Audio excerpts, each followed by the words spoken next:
सकाळी सकाळी आज सगळा पसारा आवरून घेतला. सोप्यावरील उशा व्यवस्थित लावल्या आणि सोप्यावरील धूळही झाडून घेतली. सकाळच्या शांत आणि प्रसन्न वातावरणात ही साफसफाईची कामं कशी पटकन होऊन जातात. सगळी धूळ झाडून घेतली की घर स्वच्छ आणि छान दिसायला लागतं. झाडलोट करत असताना मनात येतं, घर छोटं असो किंवा मोठं, ते स्वच्छ आणि नीटनेटकं असेल तर घरात राहायला एक वेगळंच समाधान मिळतं. सकाळची कामं कितीही असली तरी एक एक कामं शांतपणे करत गेलं की सगळी कामं व्यवस्थित होतात. झाडलोट आणि साफसफाईची कामं होत आलेली आहेत. स्वच्छ घर, स्वच्छ अंगण आणि सकाळची गार हवा याने दिवसाची सुरुवात प्रसन्न होते. सकाळच्या गार हवेत पक्ष्यांचा किलबिलाट आणि दारातील शांत वातावरण खूप छान वाटत होतं.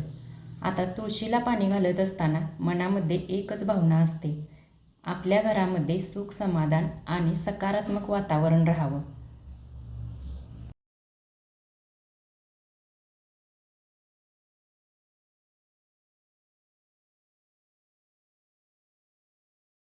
तुळशीला अगरबत्ती लावून हळदी कुंकू वाहून तुळशीची पूजा करून घेतली आणि नंतर घरातील देवपूजा करायला घेतली. सकाळच्या शांत वातावरणात देवासमोर बसलं की मनाला खूप शांत वाटतं. दिवसभर कितीही कामं असली, कितीही धावपळ असली तरी दिवसाची सुरुवात देवाचं नाव घेऊन केली की सगळी कामं व्यवस्थित पार पडतील असा विश्वास वाटतो. देवपूजा करून माझ्या दिवसाची सुंदर सुरुवात होते आणि आता करायची आहे स्वयंपाकाची तयारी. सकाळची वेळ म्हणजे कामाची लगबग, पण सगळी तयारी अगोदर करून ठेवली की स्वयंपाकाची घाई होत नाही. आज सकाळच्या जेवणासाठी छानशी कढी करायला घेतली आहे. सकाळच्या गडबडीत स्वयंपाक करताना एखादा झटपट आणि चविष्ट पदार्थ तयार झाला की आपलंच काम थोडं हलकं होतं. फोडणीमध्ये जिरे, मोहरी, हिंग, कढीपत्ता, लसूण आणि थोडी हिरवी मिरची घातली की छान सुगंध येतो. कढी तयार करण्यासाठी मी ताक अगोदरच करून ठेवलेलं आहे आणि त्याच्यामध्ये 1 चमचाभर बेसन पीठही मिक्स केलेलं आहे. आता फोडणी करत असताना फोडणीमध्ये सुद्धा 1 छोटा चमचा बेसन पीठ मी भाजून घेतलं आहे, त्यामुळे कढीची चव अजूनच वाढते. दुसऱ्या गॅसवर मी भात पण शिजायला ठेवला आहे. गरमागरम भात आणि ही कढी म्हणजे साधं पण खूपच समाधान देणारं जेवण.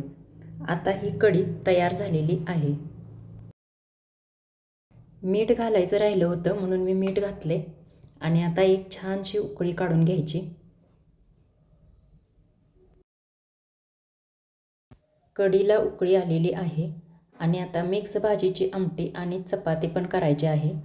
मी त्याची पण तयारी करून ठेवलेली आहे. पीठ मळून ठेवलं आहे आणि सगळ्या भाज्या पण चिरून घेतल्यात.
आमटी करून घेतली, नंतर चपात्या पण करून घेतल्या आणि आता मसूर डाळीची सुक्की भाजी करायची होती.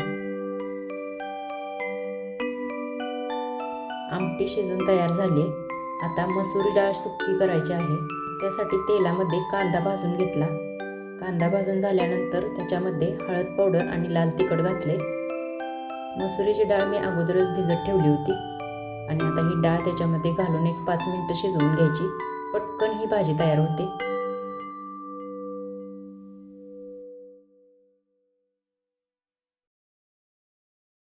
पाच मिनिटात मसूर डाळ शिजून तयार झाली. सगळ्यांची जेवणं आवरली, भांडी घासून घेतली, किचन ओटा साफ करून घेतला, कपडे धुवून घेतली, सगळा पसारा आवरला तर अशी होती माझी सकाळची कामाची घाई गडबड. व्हिडिओ आवडला तर चॅनलला लाईक करा आणि सबस्क्राईब करा.